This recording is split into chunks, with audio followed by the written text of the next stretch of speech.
Hey friends, welcome to another video lecture for Greek exegesis of Revelation. If you can believe it, this is our final video lecture for this semester. It has been so fun to journey with you all throughout the semester and throughout the book of Revelation.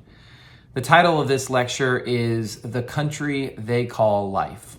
And if you are a fan of poetry, you know that that is a line from a poem by Ranier Marie Rilke called Go to the Limits of Your Longing. So for this lecture, I want to sort of structure the lecture that will focus on Revelation 21 and 22, but to do so with this poem. And so I will provide a brief orientation to the poetry of Rilke and this poem, and an overview of these final two chapters in Revelation. Then I will talk about three aspects of the poem and these chapters of Revelation: the country they call life, its seriousness, and the line, "Don't let yourself lose me." So I hope that this lecture may invite you to explore the poetry of Rilke a bit more and to explore the final chapters of Revelation. Wanted to begin with a brief introduction again to the poet Ranier Marie Rilke, who is a German poet who is well known for his intense lyrical poetry. He is a family favorite around here for Janelle and I of course owe my knowledge of Rilke's poetry to the influence of my wife Janelle. His book entitled Book of Hours, Love Poems to God, is one of his most famous books of poetry, and it is where you can find the poem that we're focusing on in this lecture, Go to the Limits of Your Longing. So then, why have I chosen this poem as a basis or as a conversation partner for this lecture? Well, the first reason is because it's a family favorite. Janelle has a canvas print of the poem in her office that I gave to her years ago. But I also think, in addition to my personal preference for this poem, there are some interesting connections to the book of Revelation, particularly the final chapter of Revelation. As the Pacific Index website suggests, the poem explores the idea of relying on God or a higher power and the juxtaposition of beauty and suffering, and the themes of longing, as well as the command to embody God, bring out aspects of Revelation that may not be our first impressions of the book of Revelation, but ones that I think are very important. And then finally, there is this line about the nearness of the country they call life. And I think one of the rhetorical and theological purposes of Revelation is to bring audiences closer, nearer to that country they call life. The third and final sort of overview or introduction that I want to discuss is an overview of Revelation 21 through 22. Again, these are the final chapters in the book of Revelation, and they offer powerful and profound images of God's promised future. They offer images of the restoration and recreation of all that is. If we think in more broadly theological terms, we could imagine chapters 21 and 22 as the sort of end towards which God is bringing all of history. This is the final destination of God's promises and God's history, if we want. We can easily outline these final two chapters. There is the description of the new heaven and the new earth in 21 verses 1 through 8. Then there is a long, beautiful, and elaborate description of the New Jerusalem in 21:9 through 22:7. And then there is an epilogue, benediction, and closing in chapter 22, verses 8 through 21. This material really takes us to the end of Revelation. And I mean end in the sense of the literary or narrative conclusion of Revelation. Clearly, this is where the book wraps up.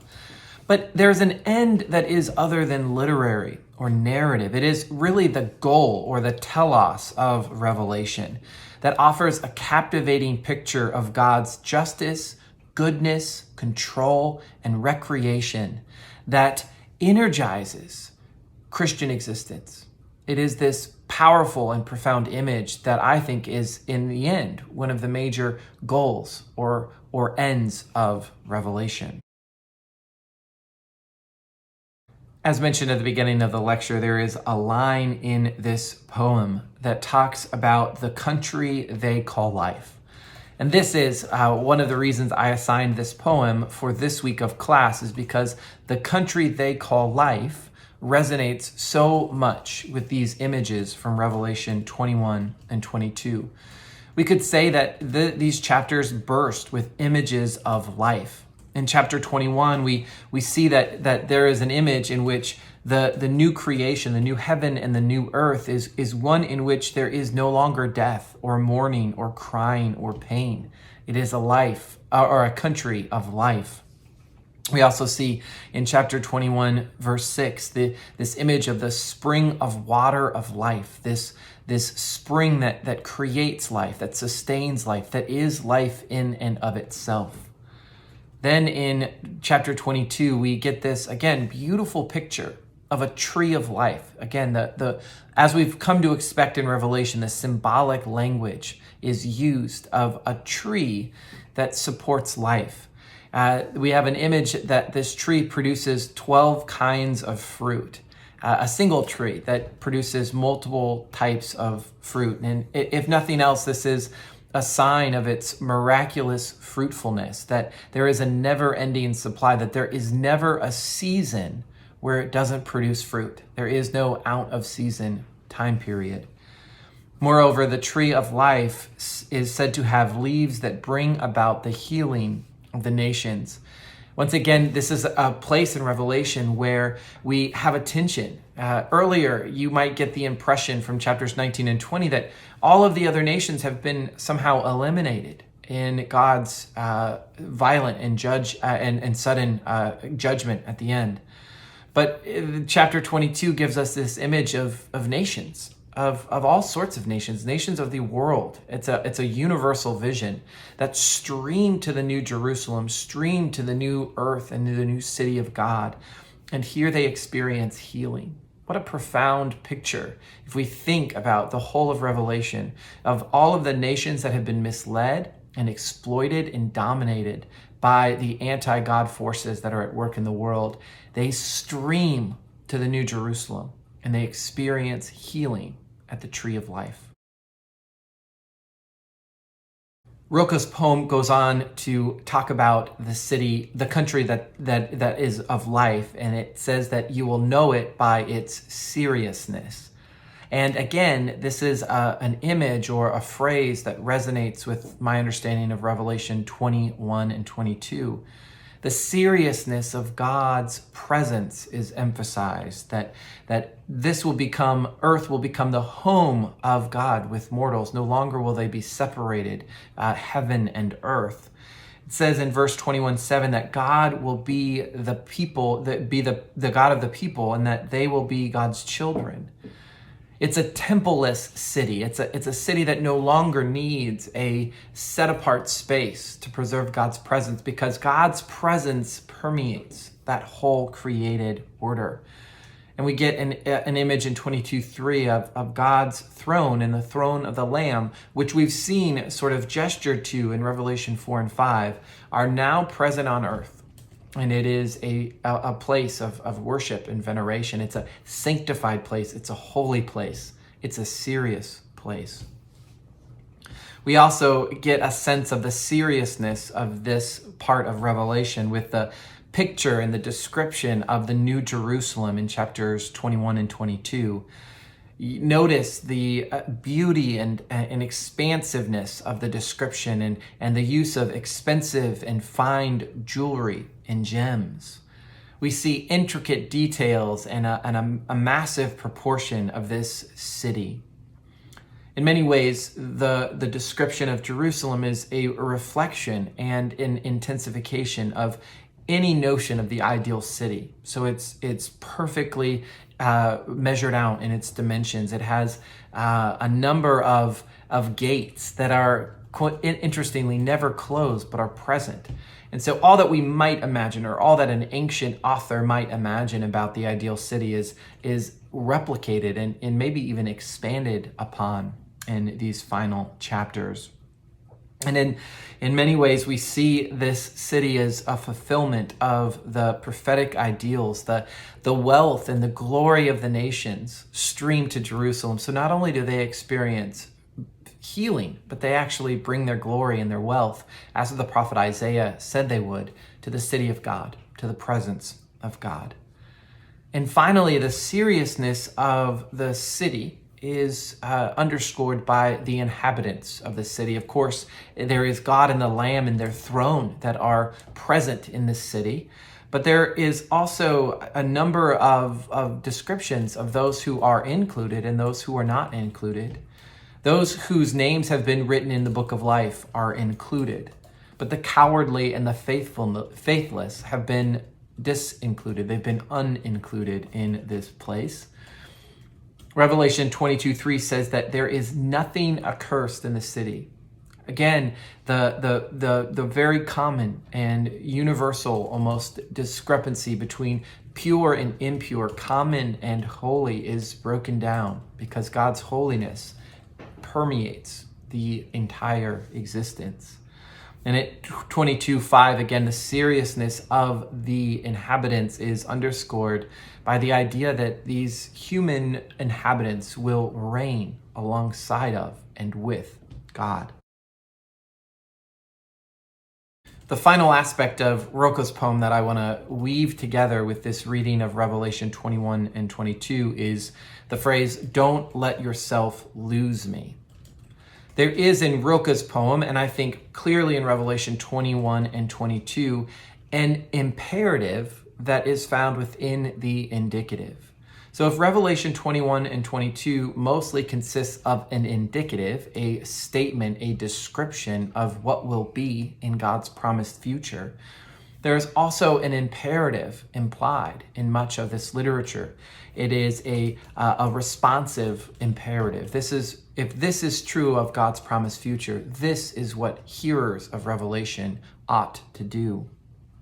Again, we see the first form of this imperative is in the contrast between insiders and outsiders. There's a number of references to those who are included, including those whose names have been written in the book of life, or those who have washed their robes, those who have lived rightly, those who have maintained a faithful witness to the lordship of God and the lordship of the Lamb. And then there are also a number of vice lists throughout. And if I was to summarize them, I would say that the vice lists point to compromisers and apostates and idolaters, those who have accommodated themselves to the anti-God forces of the world, those who refuse to align themselves with the way of the Lamb or have been misled by those forces opposed to the Lamb. And then there is this beautiful invitation in 22:17 that says, "Let everyone who is thirsty come. Let anyone who wishes take the water as a gift." This is, I think, the imperative of Revelation. It is to continue to come to the place where you can find a quenching for your thirst, where you can find the water of life. And that is for the book of Revelation, not sort of pressed out into some distant or incoherent future, but in a real and profound way, it is accessed through Christian worship and through the reading and studying of Scripture. And so if I could conclude with Rilke's poem and just a few lines that I think capture this imperative and this in-between existence that Revelation imagines. Again, Revelation provides literary access. It provides descriptive access to God's promised future. Even as that promised future remains somewhere in the future, it is experienced in some form or fashion in the present. And so this tension between the already and the not yet, I think, is clearly communicated in a few lines from Rilke's poem.